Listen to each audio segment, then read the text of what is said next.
নমস্কার। শুরু করছি কবিগুরু রবীন্দ্রনাথ ঠাকুরের চতুরঙ্গ। এটি রবীন্দ্রনাথ ঠাকুরের অন্যতম শ্রেষ্ঠ উপন্যাস। উপন্যাসটি আমি ধারাবাহিকভাবে পাঠ করব। আজ পাঠ করে শোনাব শচীশ। শচীশ অধ্যায়টিতে শচীশের দার্শনিক ও রাজনৈতিক মতবাদ। সঙ্গে থাকুন।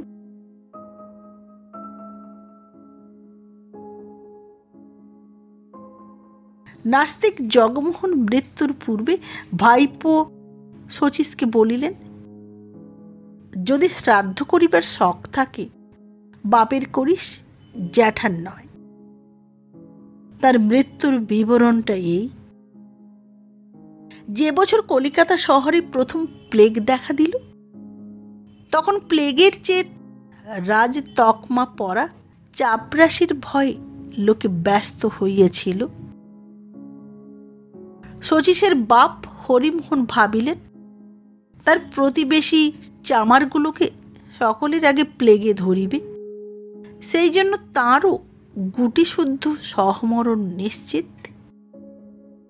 ঘর ছাড়িয়া পলাইবার পূর্বে তিনি একবার দাদাকে গিয়ে বলিলেন, দাদা, কাল নাই গঙ্গার ধারে বাড়ি পাইয়াছি, যদি। জগমোহন বলিলেন, বিলক্ষণ, এদের ফেলিয়া যায় কি করিয়া? কাদের? ওই যে চামারদের। হরিমোহন মুখ বাঁকাইয়া চলিয়া গেলেন। শচীশকে তার মেশে গিয়ে বলিলেন, শচীশ, চল।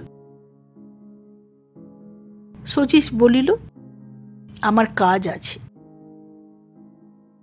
পাড়ার চামারগুলোর মূর্ধপ্রাসীর কাজ। আগে হ্যাঁ, যদি দরকার হয় তবে তো।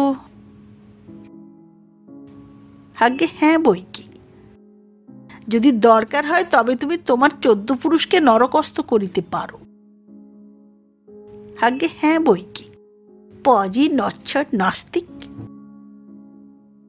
ভরা কলির দুর্লক্ষণ দেখিয়া হরিমোহন হতাশ হইয়া বাড়ি ফিরিলেন। সেদিন তিনি খুদে অক্ষরে দুর্গা নাম লিখিয়া দিস্তাখানেক বালির কাগজ ভরিয়ে ফেলিলেন। হরিমোহন চলিয়া গেলেন। পাড়ায় প্লেগ দেখা দিল, পাছে হাসপাতালে ধরিয়ে লইয়া যায়, এজন্য লোকে ডাক্তার ডাকিতে চাহিল না। জগমোহন স্বয়ং প্লেগ হাসপাতাল দেখিয়া আসিয়া বলিলেন, ব্যায়াম হইয়াছে বলিয়া তো মানুষ অপরাধ করে নাই। তিনি চেষ্টা করিয়া নিজের বাড়িতে প্রাইভেট হাসপাতাল বসাইলেন। শচীশের সঙ্গে আমরা 2-1 ছিলাম শুশ্রূষাব্রতী। আমাদের দলে একজন ডাক্তারও ছিলেন। আমাদের হাসপাতালে প্রথম রোগী জুটিল এক মুসলমান, সে মরিল। দ্বিতীয় রোগী স্বয়ং জগমোহন, তিনিও বাঁচিলেন না। শচীশকে বলিলেন, এতদিন যে ধর্ম মানিয়েছি, আজ তার শেষ বকশিস চুকাইয়া লইলাম, কোনো খেদ রহিল না। শচীশ জীবনে তার জ্যাঠামশাইকে প্রণাম করে নাই। মৃত্যুর পর আজ প্রথম ও শেষবারের মতো তার পায়ের ধুলা লইল। ইহার পর শচীশের সঙ্গে যখন হরিমোহনের দেখা হইল, তিনি বলিলেন, নাস্তিকের মরণ এমনি করিয়াই হয়।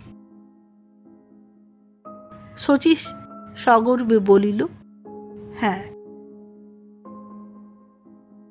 এক ফুঁয়ে প্রদীপ নিবিলে তার আলো যেমন হঠাৎ চলিয়া যায়, জগমোহনের মৃত্যুর পর শচীশ তেমনি করিয়া কোথায় যে গেল জানিতেই পারিলাম না। জ্যাঠামশাইকে শচীশ যে কতখানি ভালোবাসিত, আমরা তা কল্পনা করিতে পারি না। তিনি শচীশের বাপ ছিলেন, বন্ধু ছিলেন, আবার ছেলেও ছিলেন বলিতে পারা যায়। কেননা নিজের সম্বন্ধে তিনি এমন ভোলা এবং সংসার সম্বন্ধে এমন অবুঝ ছিলেন যে তাকে সকল মুশকিল হইতে বাঁচাইয়া চলা শচীশের এক প্রধান কাজ ছিল। শচীশ যে কতখানি ভালোবাসিত আমরা তা কল্পনা করিতে পারি না। এমনি করিয়া জ্যাঠামশাইয়ের ভিতর দিয়েই শচীশ আপনার যাহা কিছু পাইয়াছে এবং তার মধ্যে দিয়েই সে আপনার যাহা কিছু দিয়েছে। তার সঙ্গে বিচ্ছেদের শূন্যতা প্রথমটা শচীশের কাছে যে কেমনতর ঠেকিয়েছিল তা ভাবিয়া ওঠা যায় না। সেই অসহ্য যন্ত্রণার দায়ে শচীশ কেবলই বুঝিতে চেষ্টা করিয়াছিল যে শূন্য, এত শূন্য কখনোই হইতে পারে না। সত্য নাই, এমন ভয়ঙ্কর ফাঁকা কোথাও নাই।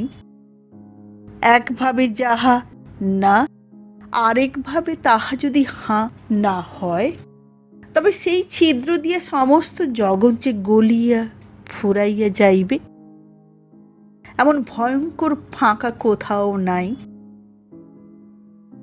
2 বছর ধরিয়া শচীশ দেশে দেশে ফিরিল, তার কোনো খোঁজ পাইলাম না। আমাদের দলটিকে লইয়া আমরা আরো জোরের সঙ্গে কাজ চালাইতে লাগিলাম। যারা ধর্মর নাম দিয়া কোনো একটা কিছু মানে আমরা গায়ে পড়িয়া তাহাদিগকে হাড়ে হাড়ে জ্বালাইতে লাগিলাম এবং বাছিয়া বাছিয়া এমন সকল ভালো কাজে লাগিয়ে গেলাম যাহাতে দেশের ভালো মানুষের ছেলে আমাদিগকে ভালো কথা না বলে। শচীশ ছিল আমাদের ফুল, সে যখন সরিয়ে দাঁড়াইল তখন নিতান্ত কেবল আমাদের কাঁটাগুলো উগ্র এবং উলঙ্গ হইয়া উঠিল। 2 বছর শচীশের কোনো খবর পাইলাম না। শচীশকে একটু নিন্দা করিতে আমার মন সরে না, কিন্তু মনে মনে একথা না ভাবিয়া থাকিতে পারিলাম না যে সুরে শচীশ বাঁধা ছিল এই নাড়া খাইয়া তাহা নামিয়া গেছে। একজন সন্ন্যাসীকে দেখিয়ে একবার জ্যাঠামশাই বলিয়াছিলেন, সংসার মানুষকে পোদ্দারের মতো বাজাইয়া লয়। শোকের ঘা, ক্ষতির ঘা, মুক্তির লোভের ঘা দিয়া। যাদের সুর দুর্বল পোদ্দার তাহাদিগকে টান মারিয়া ফেলিয়া দেয়। এই বৈরাগীগুলো সেই ফেলিয়া দেওয়ার মেকি টাকা, জীবনের কারবারে অচল, অথচ এরা জাঁক করিয়া বেড়ায় যে এরাই সংসার ত্যাগ করিয়েছে। যার কিছুমাত্র যোগ্যতা আছে সংসার হইতে তার কোনো মতে ফসকাইবার জো নাই। শুকনো পাতা গাছ হইতে ঝরিয়া পড়ে, গাছ তাকে ঝরাইয়া ফেলে বলিয়াই সে যে আবর্জনা। এত লোক থাকিতে শেষকালে শচীশকে সেই আবর্জনার দলে পড়িল।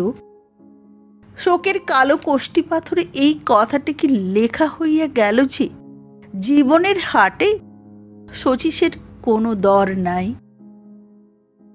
এমন সময় শোনা গেল চাটগাঁয়ের কাছে কোনো এক জায়গায় শচীশ, আমাদের শচীশ, লীলানন্দ স্বামীর সঙ্গে কীর্তনে মাতিয়া করতাল বাজাইয়া পাড়া অস্থির করিয়া নাচিয়া বেড়াইতেছে। একদিন কোনো মতে ভাবিয়া পাই নাই শচীশের মতো মানুষ কেমন করিয়া নাস্তিক হইতে পারে। আজ কিছুতে বুঝিতে পারিলাম না লীলানন্দ স্বামী তাকে কেমন করিয়া নাচাইয়া লইয়া বেড়ায়। এদিকে আমরা মুখ দেখাই কেমন করিয়া, শত্রুর দল যে হাসিবে। শত্রু তো 1-8 জন নয়, দলের লোক শচীশের উপর ভয়ঙ্কর চটিয়া গেল। অনেকেই বলিল তারা প্রথম হইতেই স্পষ্ট জানিত শচীশের মধ্যে বস্তু কিছুই নাই, কেবল ফাঁকা ভাবুকতা। আমি যে শচীশকে কতখানি ভালোবাসি এবার তা বুঝিলাম। আমাদের দলকে সে যে এমন করিয়া মৃত্যুবান হানিল, তবু কিছুতে তার উপর রাগ করিতে পারিলাম না। গেলাম লীলানন্দ স্বামীর খোঁজে। কত নদী পার হইলাম, মাঠ ভাঙিলাম, মুদির দোকানে রাত কাটাইলাম। অবশেষে এক গ্রামে গিয়ে শচীশকে ধরিলাম। তখন বেলা 2টো হইবে। ইচ্ছা ছিল শচীশকে একলা পাই, কিন্তু যোগী যে শিষ্য বাড়িতে স্বামীজি আশ্রয় লইয়াছেন, তার দাওয়া আঙিনা লোকে লোকারণ্য। সমস্ত সকাল কীর্তন হইয়া গেছে। যেসব লোক দূর হইতে আসিয়াছে, তাহাদের আহারের জোগাড় চলিতেছে। আমাকে দেখিয়েই শচীশ ছুটিয়া আসিয়া আমাকে বুকে চাপিয়া ধরিল। আমি অবাক হইলাম। শচীশ চিরদিন সংযত, তার স্তব্ধতার মধ্যে তার হৃদয়ের গভীরতার পরিচয়। আজ মনে হইল শচীশ নেশা করিয়াছে। স্বামীজি ঘরের মধ্যে বিশ্রাম করিতেছিলেন। দরজার একটা পাল্লা একটু খোলা ছিল। আমাকে দেখিতে পাইলেন। গম্ভীর কণ্ঠে ডাক দিলেন, শচীশ। ব্যস্ত হইয়া শচীশ ঘরে গেল। স্বামীজি জিজ্ঞাসা করিলেন, ওকে? শচীশ বলিল, শ্রীবিলাস, আমার বন্ধু। তখনই লোকসমাজে আমার নাম রটিতে শুরু হইয়াছিল। আমার ইংরেজি বক্তৃতা শুনিয়া কোনো একজন বিদ্বান ইংরেজ বলিয়াছিলেন, ও লোকটা এমন। থাক থাক সেসব কথা, লিখিয়ে অনর্থক শত্রু বৃদ্ধি করিব না। আমি যে ধুরন্ধর নাস্তিক এবং ঘন্টায় 20-25 মাইল বেগে আশ্চর্য কায়দায় ইংরেজি বলির চৌঘুড়ি হাঁকাইয়া চলিতে পারি, এ কথা ছাত্র সমাজ হইতে শুরু করিয়া ছাত্রদের পিতৃ সমাজ পর্যন্ত রাষ্ট্র হইয়াছিল। আমার বিশ্বাস, আমি আসিয়াছি জানিয়া স্বামীজি খুশি হইলেন। তিনি আমাকে দেখিতে চাহিলেন। ঘরে ঢুকে একটা নমস্কার করিলাম। সে নমস্কারে কেবলমাত্র 2খানা হাত খাঁড়ার মতো আমার কপাল পর্যন্ত উঠিল, মাথা নিচু হইল না। আমরা জ্যাঠামশাইয়ের চেলা। আমাদের নমস্কার গুণহীন ধনুকের মতো নম অংশটা ত্যাগ করিয়া বিষম খাড়া হইয়া উঠিয়াছিল। স্বামীজি সেটা লক্ষ্য করিলেন এবং শচীশকে বলিলেন, তামাকটা সাজিয়ে দাও তো হে শচীশ। শচীশ তামাক সাজিতে বসিল। তার টিকা যেমন ধরিতে লাগিল, আমিও তেমনি জ্বলিতে লাগিলাম। কোথায় যে বসি ভাবিয়া পাইলাম না। আসবাবের মধ্যে এক তক্তপোষ, তার উপরে স্বামীজির বিছানা পাতা। সেই বিছানার এক পাশে বসাটা অসঙ্গত মনে করি না, কিন্তু কি জানি সে ঘটিয়া উঠিল না। দরজার কাছে দাঁড়াইয়া রহিলাম। দেখিলাম স্বামীজি জানেন আমি রায়চাঁদ প্রেমচাঁদের বৃত্তিওয়ালা। বলিলেন, বাবা, ডুবুরি মুক্তা তুলিতে সমুদ্রের তলায় গিয়া পৌঁছয়, কিন্তু সেখানেই যদি টিকিয়ে যায় তবে রক্ষা নাই। মুক্তির জন্য তাকে উপরে উঠিয়ে হাঁপ ছাড়িতে হয়। বাঁচিতে চাও যদি বাপু, তবে এবার বিদ্যা সমুদ্রের তলা হইতে ডাঙার উপরে উঠিতে হইবে। প্রেমচাঁদ রায়চাঁদের বৃত্তি তো পাইয়াছ, এবার প্রেমচাঁদ রায়চাঁদের নিবৃত্তিটা একবার দেখো। শচীশ তামাক সাজিয়া তার হাতে দিয়া তার পায়ের দিকে মাটির উপরে বসিল। স্বামী তখনই শচীশের দিকে তার পা ছড়াইয়া দিলেন। শচীশ ধীরে ধীরে তার পায়ে হাত বুলাইয়া দিতে লাগিল। দেখি আমার মনে এত বড় একটা আঘাত বাজিল যে ঘরে থাকিতে পারিলাম না। বুঝিয়েছিলাম আমাকে বিশেষ করিয়া ঘা দিবার জন্যই শচীশকে দিয়ে এই তামাক সাজানো, এই পা টেপানো। স্বামী বিশ্রাম করিতে লাগিলেন। অভ্যাগত সকলের খিচুড়ি খাওয়া হইল। বেলা 5টা হইতে আবার কীর্তন শুরু হইয়া রাত্রি 10টা পর্যন্ত চলিল। রাত্রে শচীশকে নিরালা পাইয়া বলিলাম, শচীশ, জন্মকাল হইতে তুমি মুক্তির মধ্যে মানুষ, আজ তুমি একই বন্ধনে নিজেকে জড়াইলে। জ্যাঠামশের মৃত্যু কি এত বড় মৃত্যু? আমার শ্রীবিলাস নামের প্রথম দুটো অক্ষরকে উল্টাইয়া দিয়া শচীশ কিছু বা স্নেহের কৌতুকে, কিছু বা আমার চেহারার গুণে আমাকে বিশ্রী বলিয়া ডাকিত। সে বলিল, বিশ্রী? জ্যাঠামশাই যখন বাঁচিয়েছিলেন তখন তিনি আমাকে জীবনের কাজের ক্ষেত্রে মুক্তি দিয়েছিলেন। ছোট ছেলে যেমন মুক্তি পায় খেলার আঙিনায়, জ্যাঠামশের মৃত্যুর পরে তিনি আমাকে মুক্তি দিয়েছেন রসের সমুদ্রে। ছোট ছেলে যেমন মুক্তি পায় মায়ের কোলে, দিনের বেলাকার সে মুক্তি তো ভোগ করিয়েছি, এখন রাতের বেলাকার এ মুক্তি বা ছাড়ি কেন? এ দুটো ব্যাপারই সেই আমার এক জ্যাঠামশায়েরই কাণ্ড, এ তুমি নিশ্চয়ই জানিও। আমি বলিলাম, যাই বলো, এই তামাক সাজানো, পা টেপানো এ সমস্ত উপসর্গ জ্যাঠামশাইয়ের ছিল না, মুক্তির এ চেহারা নয়। শচীশ কহিল, সে যে ছিল ডাঙার উপরকার মুক্তি। তখন কাজের ক্ষেত্রে জ্যাঠামশাই আমার হাত পাকে সচল করিয়ে দিয়েছিলেন। আর এ যে রসের সমুদ্র, এখানে নৌকার বাঁধনি যে মুক্তির রাস্তা।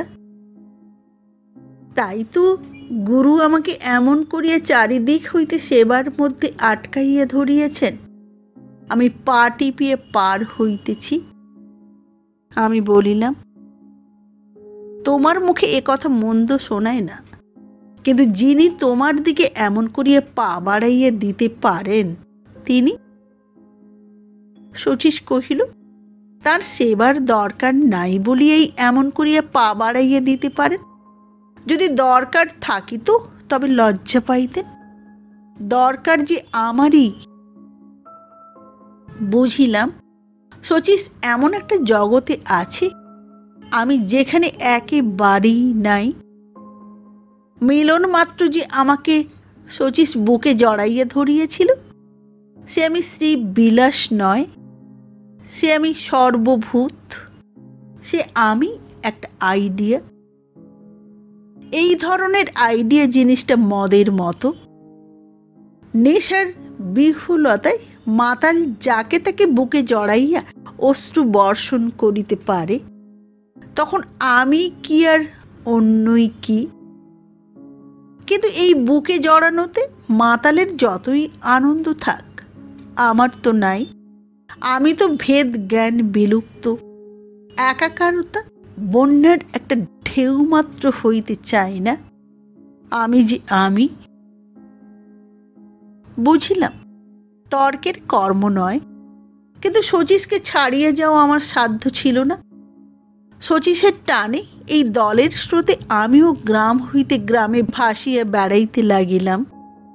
ক্রমে ক্রমে নেশায় আমাকেও পাইল। আমিও সবাইকে বুকে জড়াইয়া ধরিলাম, অশ্রু বর্ষণ করিলাম, গুরুর পা টিপিয়ে দিতে লাগিলাম। এবং একদিন হঠাৎ কি এক আবেশে শচীশের এমন একটি অলৌকিক রূপ দেখিতে পাইলাম, যাহা বিশেষ কোনো একজন দেবতাতেই সম্ভব। আমাদের মতো এত বড় দুটো দুর্ধর্ষ ইংরেজিওয়ালা নাস্তিককে দলে জুটাইয়া লীলানন্দ স্বামীর নাম চারিদিকে রটিয়ে গেল। কলিকাতাবাসী তার ভক্তেরা এবার তাকে শহরে আসিয়া বসিবার জন্য পিড়াপিড়ি করিতে লাগিল। তিনি কলিকাতায় আসিলেন। শিবতোষ বলিয়া তার একটি পরম ভক্ত শিষ্য ছিল। কলিকাতায় থাকিতে স্বামী তারই বাড়িতে থাকিতেন। সমস্ত দলবল সমেত তাহাকে সেবা করাই তার জীবনের প্রধান আনন্দ ছিল। সে মরিবার সময় অল্প বয়সের নিঃসন্তান স্ত্রীকে জীবন সত্ত্ব দিয়ে তার কলিকাতার বাড়ি ও সম্পত্তি গুরুকে দিয়ে যায়। তার ইচ্ছে ছিল এই বাড়ি কালক্রমে তাহাদের সম্প্রদায়ের প্রধান তীর্থস্থল হইয়া উঠে। এই বাড়িতেই ওঠা গেল। গ্রামে গ্রামে যখন মাতিয়ে বেড়াইতেছিলাম সে এক রকম ভাবে ছিলাম। কলিকাতায় আসিয়া সে নেশা জমাইয়া রাখা আমার পক্ষে শক্ত হইল। এতদিন একটা রসের রাজ্যে ছিলাম, সেখানে বিশ্বব্যাপিনী নারীর সঙ্গে চিত্তব্যাপী পুরুষের প্রেমের লীলা চলিতেছিল। গ্রামের গরুচড়া মাঠ, খেয়াঘাটের বট ছায়া, অবকাশের আবেশে ভরা মধ্যাহ্ন এবং ঝিল্লি রবে আকম্পিত সন্ধ্যা বেলাকার নিস্তব্ধতা তাহারই সুরে পরিপূর্ণ হইয়াছিল। যেন স্বপ্নে চলিতেছিলাম, খোলা আকাশে বাধা পাই নাই। কঠিন কলিকাতায় আসিয়া মাথা ঠুকিয়া গেল। মানুষের ভিড়ের ধাক্কা খাইলাম, চটক ভাঙিয়া গেল। একদিন যে এই কলিকাতার মেশে দিনরাত্রি সাধনা করিয়া পড়া করিয়েছি, গোলদিঘিতে বন্ধুদের সঙ্গে মিলিয়া দেশের কথা ভাবিয়াছি, রাষ্ট্রনৈতিক সম্মিলনীতে ভলান্টিয়ারি করিয়েছি, পুলিশের অন্যায় অত্যাচার নিবারণ করিতে গিয়ে জেলে যাইবার জো হইয়াছে, এইখানে জ্যাঠামশাইয়ের ডাকে সাড়া দিয়ে ব্রত লইয়াছি যে সমাজের ডাকাতি প্রাণ দিয়ে ঠেকাইব, সকল রকম গোলামির জাল কাটিয়া দেশের লোকের মনটাকে খালাস করিব। এইখানকার মানুষের ভিতর দিয়ে আত্মীয় অনাত্মীয়, চেনা অচেনা সকলের গালি খাইতে খাইতে পালের নৌকা যেমন করিয়া উজান জলে বুক ফুলাইয়া চলিয়া যায়, যৌবনে শুরু হইতে আজ পর্যন্ত তেমনি করিয়া চলিয়াছি। ক্ষুধা তৃষ্ণা সুখ দুঃখ ভালো মন্দের বিচিত্র সমস্যায় পাক খাওয়া মানুষের ভিড়ের সেই কলিকাতায় অশ্রু বাষ্পাচ্ছন্ন রসের বিফলতা জাগাইয়া রাখিতে প্রাণপণে চেষ্টা করিতে লাগিলাম। ক্ষণে ক্ষণে মনে হইতে লাগিল আমি দুর্বল, আমি অপরাধ করিতেছি, আমার সাধনার জোর নাই। শচীশের দিকে তাকাইয়া দেখি কলিকাতা শহরটা যে দুনিয়ার ভূবৃত্তান্তিক কোনো একটা জায়গায় আছে এমন চিহ্নই তার মুখে নাই। তার কাছে এ সমস্তই ছায়া। শিবতোষের বাড়িতে গুরুর সঙ্গেই একত্র আমরা দুই বন্ধু বাস করিতে লাগিলাম। আমরাই তার প্রধান শিষ্য। তিনি আমাদিগকে কাছছাড়া করিতে চাহিলেন না। গুরুকে লইয়া, গুরু ভাইদের লইয়া দিনরাত রসের ও রসতত্ত্বের আলোচনা চলিল। সেই সব গভীর দুর্গম কথার মাঝখানে হঠাৎ এক একবার ভিতরের মহল হইতে একটি মেয়ের গলার উচ্চ হাসি আসিয়া পৌঁছিত। কখনো কখনো শুনিতে পাইতাম একটি উচ্চ সুরের ডাক, বামি। আমরা ভাবের যে আসমানে মনটাকে বোধ করিয়ে দিয়েছিলাম, তার কাছে এগুলি অতি তুচ্ছ। কিন্তু হঠাৎ মনে হইত অনাবৃষ্টির মধ্যে যেন ঝরঝর করিয়া এক পশলা বৃষ্টি হইয়া গেল। আমাদের দেয়ালের পাশের অদৃশ্য লোক হইতে ফুলের ছিন্ন পাপড়ির মতো জীবনের ছোট ছোট পরিচয় যখন আমাদিগকে স্পর্শ করিয়া যাইত, তখন আমি মুহূর্তের মধ্যে বুঝিতাম রসের লোক তো ওইখানেই, যেখানে সেই বামির আঁচলে ঘরকন্যার চাবির গোছা বাজিয়ে ওঠে, যেখানে রান্নাঘর হইতে রান্নার গন্ধ উঠিতে থাকে, যেখানে ঘর ঝাঁট দিবার শব্দ শুনিতে পাই, যেখানে সব তুচ্ছ কিন্তু সব সত্য, সব মধুরে তীব্রে স্থূলে স্থূলে মাখামাখি, সেখানেই রসের স্বর্গ। বিধবার নাম ছিল দামিনী। তাকে আড়ালে আবডালে ক্ষণে ক্ষণে চকিতে দেখিতে পাইতাম। আমরা দুই বন্ধু গুরুর এমন একাত্ম ছিলাম যে অল্পকালের মধ্যেই আমাদের কাছে দামিনীর আর আড়াল আবডাল রহিল না। দামিনী যেন শ্রাবণের মেঘের ভিতরকার দামিনী, বাহিরে সে পুঞ্জ পুঞ্জ যৌবনে পূর্ণ, অন্তরে চঞ্চল আগুন ঝিকমিক করিয়া উঠিতেছে। শচীশের ডায়েরিতে এক জায়গায় আছে, ননিবালার মধ্যে আমি নারীর এক বিশ্বরূপ দেখিয়াছি। অপবিত্রের কলঙ্ক যে নারী আপন হাতে গ্রহণ করিয়াছে, পাপিষ্টের জন্য যে নারী জীবন দিয়া ফেলিল, যে নারী মরিয়া জীবনের সুধাপাত্র পূর্ণতর করিল, দামিনীর মধ্যে নারীর আরেক বিশ্বরূপ দেখিয়াছি। সে নারী মৃত্যুর কেহ নয়, সে জীবন রসের রসিক। বসন্তের পুষ্পবনের মতো লাবণ্যে গন্ধে হিল্লোলে সে কেবলই ভরপুর হইয়া উঠিতেছে। সে কিছুই ফেলিতে চায় না, সে সন্ন্যাসীকে ঘরে স্থান দিতে নারাজ। সে উত্তরে হাওয়াকে সিকি পয়সা খাজনা দিবে না পণ করিয়ে বসিয়া আছে। দামিনী সম্বন্ধে গোড়াকার দিকের কথাটা বলিয়ে লই। পাটের ব্যবসায় একদিন যখন তার বাপ অন্নদা প্রসাদের তহবিল মুনাফার হঠাৎ প্লাবনে উপচিয়ে পড়িল, সেই সময়ে শিবতোষের সঙ্গে দামিনীর বিবাহ। এতদিন কেবলমাত্র শিবতোষের কুল ভালো ছিল, এখন তার কপাল ভালো হইল। অন্নদা জামাইকে কলিকাতায় একটি বাড়ি এবং যাহাতে খাওয়া পড়ার কষ্ট না হয় এমন সংস্থান করিয়ে দিলেন। ইহার উপরে গহনাপত্র কম দেন নাই।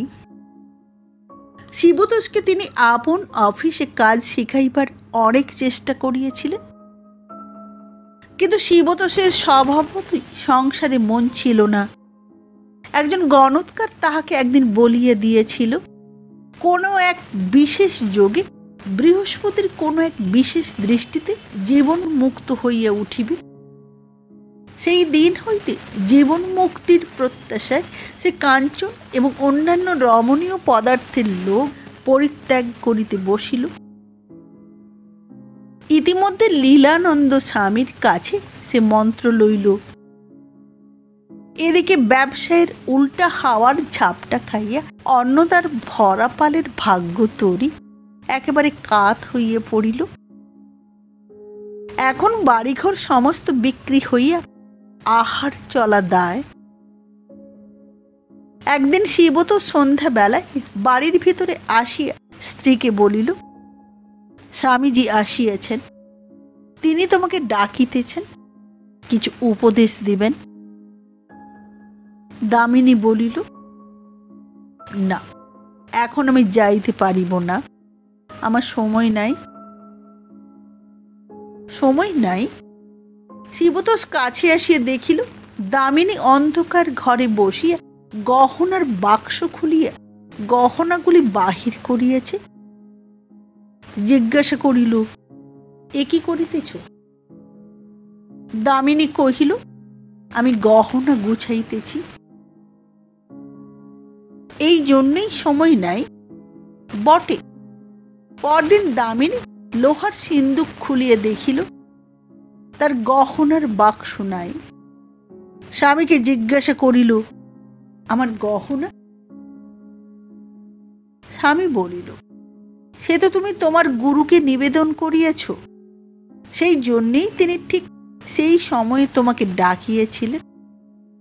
তিনি যে অন্তর্যামী, তিনি তোমার কাঞ্চনের লোভ হরণ করিলেন।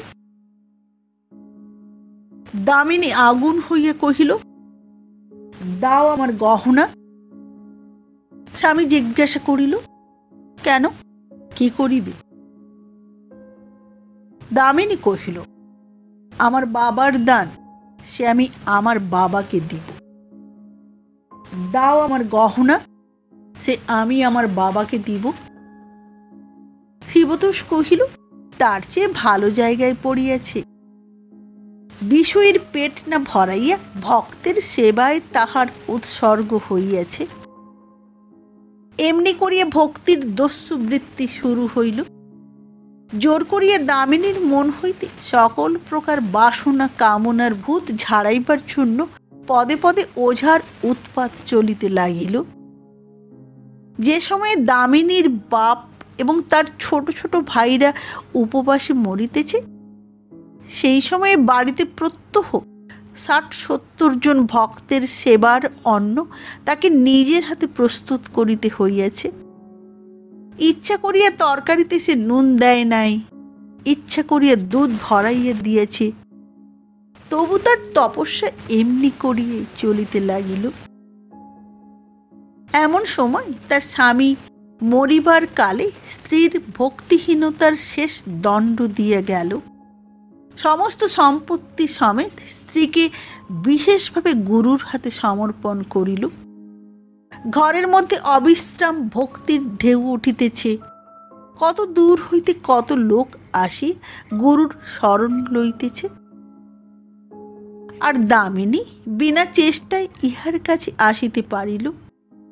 অথচ সেই দুর্লভ সৌভাগ্যকে সে দিন রাত অপমান করিয়া খেদাইয়া রাখিল। গুরু যেদিন তাকে বিশেষ করিয়া উপদেশ দিতে ডাকিতেন, সে বলিত, আমার মাথা ধরিয়েছে।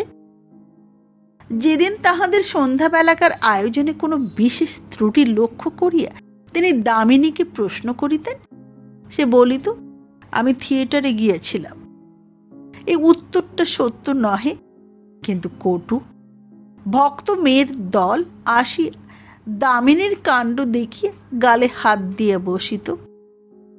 একে তো তার বেশভূষা বিধবার মতো নয়, তারপরে গুরুর উপদেশ বাক্যের সে কাছ দিয়ে যায় না। তারপরে এত বড় মহাপুরুষের এত কাছে থাকিলে আপনি যে একটি সংযমে সুচিতায় শরীর মন আলো হইয়া ওঠে, এর মধ্যে তার কোনো লক্ষণ নাই। সকলেই বলিল, ধন্যী বটে, ঢের ঢের দেখিয়েছি, কিন্তু এমন মেয়ে মানুষ দেখি নাই। স্বামীজি হাসিতেন। তিনি বলিতেন, যার জোর আছে ভগবান তারই সঙ্গে লড়াই করিতে ভালোবাসেন। একদিন এ যখন হার মানিবে, তখন এর মুখে আর কথা থাকিবে না। তিনি অত্যন্ত বেশি করিয়া ইহাকে ক্ষমা করিতে লাগিলেন। এ যখন হার মানিবে, তখন এর মুখে আর কথা থাকিবে না। সেই রকমের ক্ষমা দামিনীর কাছে আরো বেশি অসহ্য হইতে লাগিল, কেননা তাহা যে শাসনের নামান্তর। গুরু দামিনীর সঙ্গে ব্যবহারে অতিরিক্তভাবে যে মাধুর্য প্রকাশ করিতেন, একদিন হঠাৎ শুনিতে পাইলেন দামিনী কোনো এক সঙ্গিনীর কাছে তারই নকল করিয়া হাসিতেছে। তবু তিনি বলিলেন, যা অঘটন তা ঘটিবে, এবং সেইটি দেখাইবার জন্যই দামিনী বিধাতার উপলক্ষ হইয়া আছে, ও বেচারার দোষ নাই। আমরা প্রথম আসিয়া কয়েকদিন দামিনীর এই অবস্থা দেখিয়েছিলাম। তারপরে অঘটন ঘটিতে শুরু হইল। আর লিখিতে ইচ্ছা হয় না, লেখাও কঠিন। জীবনের পর্দার আড়ালে অদৃশ্য হাতে বেদনার যে জাল বোনা হইতে থাকে, তার নকশা কোনো শাস্ত্রের নয়, ফরমাসের নয়। তাই তো ভিতরে বাহিরে বেমানান হইয়া এত ঘা খাইতে হয়, এত কান্না ফাটিয়া পড়ে। বিদ্রোহের কর্কশ আবরণটা কোন ভোরের আলোতে নিঃশব্দে একেবারে চৌচির হইয়া ফাটিয়া গেল। আত্মোৎসর্গের ফুলটি উপরের দিকে শিশির ভরা মুখটি তুলিয়ে ধরিল। দামিনীর সেবা এখন এমন সহজে, এমন সুন্দর হইয়া উঠিল যে তার মাধুর্যে ভক্তদের সাধনার উপরে ভক্ত বৎসলের যেন বিশেষ একটি বর আসিয়া পৌঁছিল।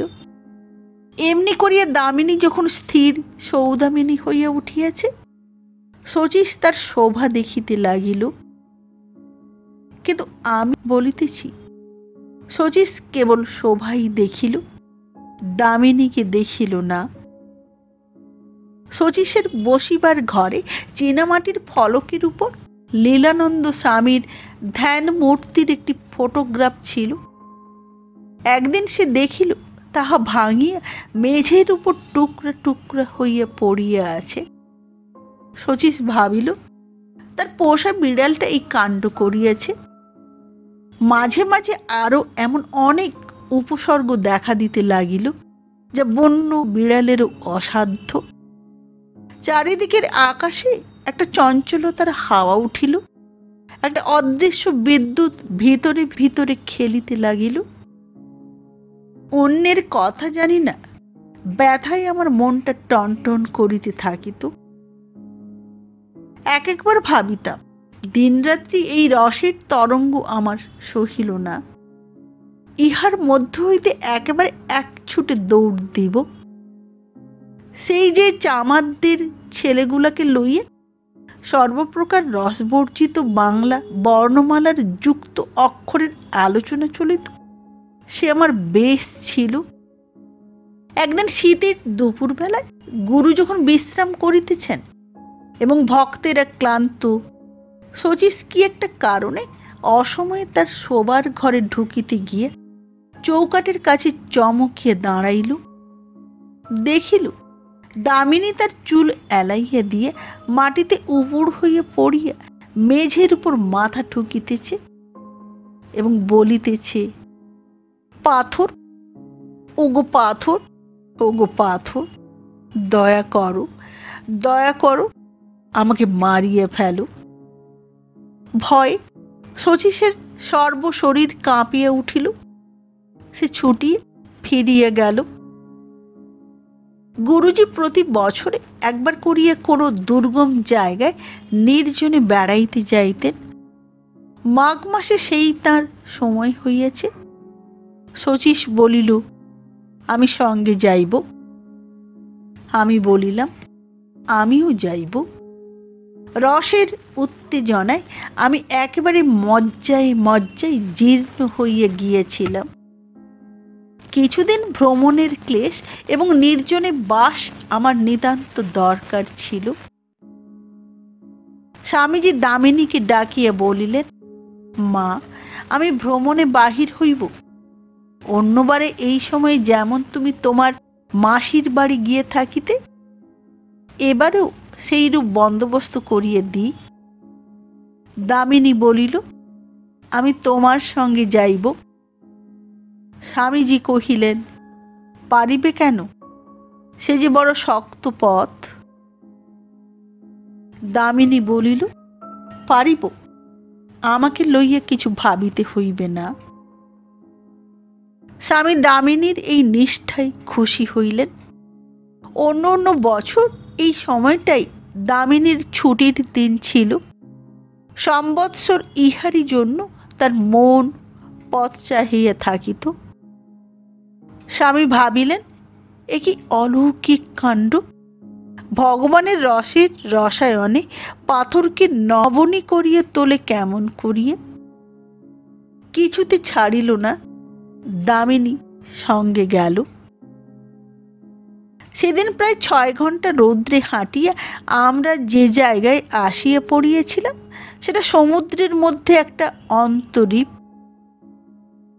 একেবারে নির্জন, নিস্তব্ধ, নারিকেল বনের পল্লব বিজনের সঙ্গে শান্ত প্রায় সমুদ্রের অলস কল্লোল মিশিতেছিল। ঠিক মনে হইল যেন ঘুমের ঘোরে পৃথিবীর একখানি ক্লান্ত হাত সমুদ্রের উপর এলাইয়া পড়িয়েছে। সেই হাতের তেলোর উপরে একটি নীলাভ সবুজ রঙের ছোট পাহাড়। পাহাড়ের গায়ে অনেক কালের খোদিত এক গুহা আছে। সেটি বৌদ্ধ কি হিন্দু, তার গায়ে যেসব মূর্তি তাহা বুদ্ধের না বাসুদেবের, তার শিল্পকলায় গ্রিকের প্রভাব আছে কি নাই, এ লইয়া পণ্ডিত মহলে গভীর একটা অশান্তির কারণ ঘটিয়াছে। কথা ছিল গুহা দেখিয়ে আমরা লোকালয়ে ফিরিব, কিন্তু সে সম্ভাবনা নাই। দিন তখন শেষ হয়। তিথি সেদিন কৃষ্ণপক্ষের দ্বাদশী। গুরুজি বলিলেন, আজ এই গুহাতেই রাত কাটাইতে হইবে। আমরা সমুদ্রের ধারে বনের তলায় বালুর পরে তিনজনে বসিলাম। সমুদ্রের পশ্চিম প্রান্তে সূর্যাস্তটি আসন্ন অন্ধকারের সম্মুখে দিবসের শেষ প্রণামের মতো নত হইয়া পড়িল। গুরুজি গান ধরিলেন। আধুনিক কবির গানটা তার চলে। সেদিন গানটি বড় জমিল। দামিনীর চোখ দিয়ে জল ঝরিয়ে পড়িতে লাগিল। স্বামীজি গাহিলেন। স্বামী যখন থামিলেন, সেই আকাশ ভরা সমুদ্র ভরা সন্ধ্যার স্তব্ধটা নীরব সুরের রসে একটি সোনালি রঙের পাকা ফলের মতো ভরিয়া উঠিল। দামিনী মাথা নত করিয়া প্রণাম করিল। অনেকক্ষণ মাথা তুলিল না। তার চুল এলাইয়া মাটিতে লুটাইয়া পড়িল। শচীশের ডায়েরিতে লেখা আছে, গুহার মধ্যে অনেকগুলি কামরা, আমি তার মধ্যে একটাতে কম্বল পাতিয়া শুইলাম। সেই গুহার অন্ধকারটা যেন একটা কালো জন্তুর মতো। তার ভিজা নিঃশ্বাস যেন আমার গায়ে লাগিতেছে।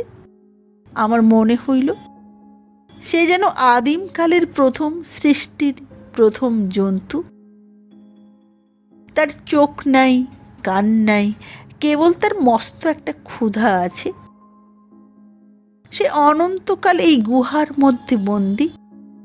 তার মন নাই, সে কিছুই জানে না, কেবল তার ব্যথা আছে। সে নিঃশব্দে কাঁদে। ক্লান্তি একটা ভারের মতো আমার সমস্ত শরীরকে চাপিয়া ধরিল, কিন্তু কোনো মতেই ঘুম আসিল না।